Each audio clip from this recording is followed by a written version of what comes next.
احادیث کا مضمون ہے جو آج بھی بچہ اپنے مرحوم والدین کو ایصال ثواب کرے، ان کے رشتہ داروں کے ساتھ اچھا سلوک کرے، ان کو کسی کے ماں باپ کو گالی دے کر اپنے ماں باپ کو گالی نہ دلوائے، وہ ماں باپ کے فرما برداروں میں شامل ہوگا۔ لوگ اپنے ماں باپ کو گالیاں دلواتے ہیں، کیسے؟ صحابہ نے کہا حضور اپنے ماں باپ کو کون گالی دے سکتا ہے؟ اللہ کے حبیب نے فرمایا دوسرے کے ماں باپ کو گالی دیتے ہیں لوگ، پھر ان کے ماں باپ کو گالی دیتے ہیں۔ گالیاں دینے والوں ماں بہن کی گالیاں دیتے ہو، زبان لٹک نہیں جاتی؟ اس لیے دی اللہ نے زبان، اور پھر سامنے سے کیا ہوتا ہے؟ تمہاری ماں، تمہاری بہنوں، تمہارے والد کو گالیاں پڑتی ہیں، اچھا لگتا ہے؟ ارے ایسے کام کرو کہ لوگ کہیں ایسی اولاد ہے تو ماں باپ کیسے ہوں گے؟ اتنا پیارا بیٹا، ایسی پیاری اولاد، ان کے ماں باپ کو اللہ جنت نصیب کرے۔ ایسے کام کرو نا کہ ماں باپ کو قبر میں بھی رحمتیں اور دعائیں ملیں۔ اگر آج کوئی چاہتا ہے کہ اپنے ماں باپ کی روح کو خوش کر لے، خوب ایصال ثواب کر، نفل نماز پڑھے تو ماں باپ کے نام پر ثواب بھیج دے، ذکر و اذکار کرے۔ ماں باپ کی بارگاہ میں نامہ اعمال پیش ہوتے ہیں، یاد رکھنا گناہ نہ کیا کرو۔ ہمارے گناہ جب ماں باپ کے پاس جاتے ہیں تو ماں باپ غمگین ہو جاتے ہیں۔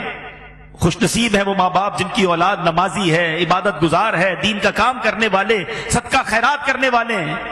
جب ان کے پاس بچوں کے اعمال جاتے ہیں تو قبر میں خوش ہو جاتے ہیں۔ ابھی بھی دکھ پہنچاتے ہیں ماں باپ کو۔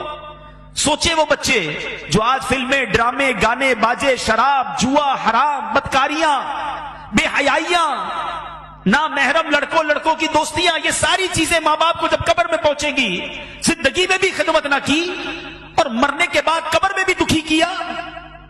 ارے انہیں راضی کرنا ہے تو ایسا کرو کہ روز ثواب پہنچے۔ میں مشورہ دیتا ہوں اللہ کی رحمت سے، جو بھی کہہ رہا ہوں یہ تحدیث نعمت اور جو بھی ہے یہ اپنی والدین ہی کی تربیت اور امیر اہل سنت کی تربیت کا صدقہ ہے۔ ہمارے پاس تو جو بھی ہے والدین کا ہے نا، یہ بھی ایک بات یاد رکھنا، جن کے ماں باپ حیات ہیں اور چلے جائیں، دونوں صورتوں میں ایک بات یاد رکھنا کہ آپ کے پاس اور میرے پاس جو کچھ ہے، پیسہ ہے، عزت ہے، شہرت ہے، مقام ہے، واٹ ایور، یہ سب کچھ ماں باپ کا ہے۔ کبھی ماں باپ کو یہ نہیں کہنا یہ میرا ہے، آپ کا ہے، میں نے کمائے ہیں، یہ میں نے گھر بنایا، ابو آپ نے کیا دیا تھا؟ آپ تو غریب تھے، نوکری کرتے تھے، کاروبار میں نے کیا۔ اللہ اکبر! اگر یہی بچپن میں والد ہمیں ننگا روڈ پہ چھوڑ کے کہتا کپڑے خود لے کر آؤ، کدھر سے پہنتے لباس؟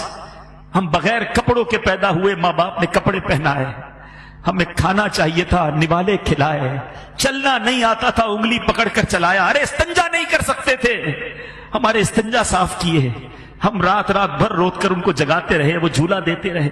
سوچو نا۔ اچھا کہتے گھر دلا تو دیا، ملازم تو دے دیے، مہینے کے پیسے بھی تو بھجوا دیتا ہوں، اب اور کیا چاہیے؟ ارے ماں باپ کو یہ نہیں چاہیے، ماں باپ کو آپ چاہیے، ماں باپ کو بیٹا چاہیے، ماں باپ کو بیٹی چاہیے، اس کے دو میٹھے بول چاہیے، اس کا پیار چاہیے، اس کی محبت چاہیے۔ وہ پیسے کے لیے جیے کب تھے؟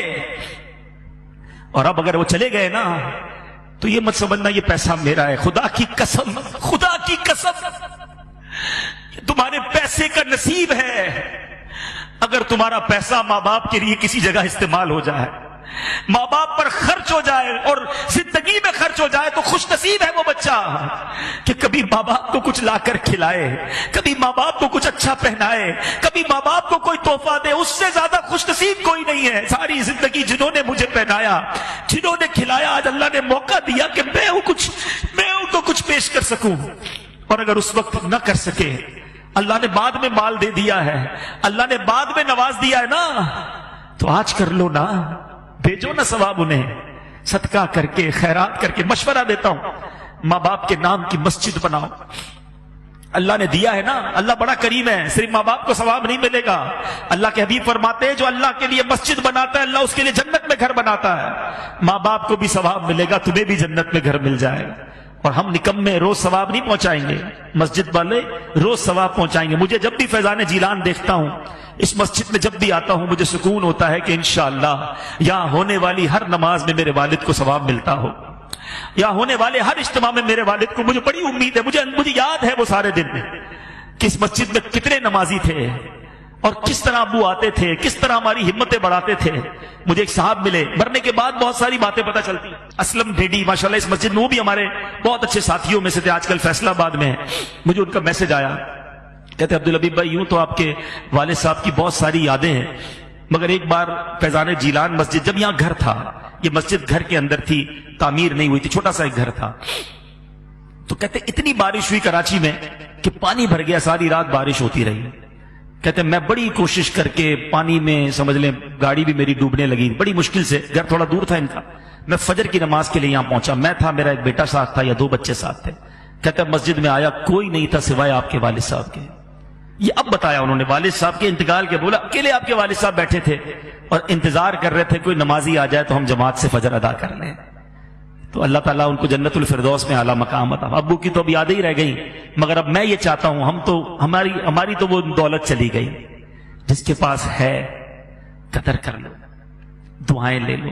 صلو علی الحبیب صلی اللہ تعالی علی محمد. مجھے اپنی اور ساری دنیا کے لوگوں کی اصلاح کی کوشش کرنی ہے.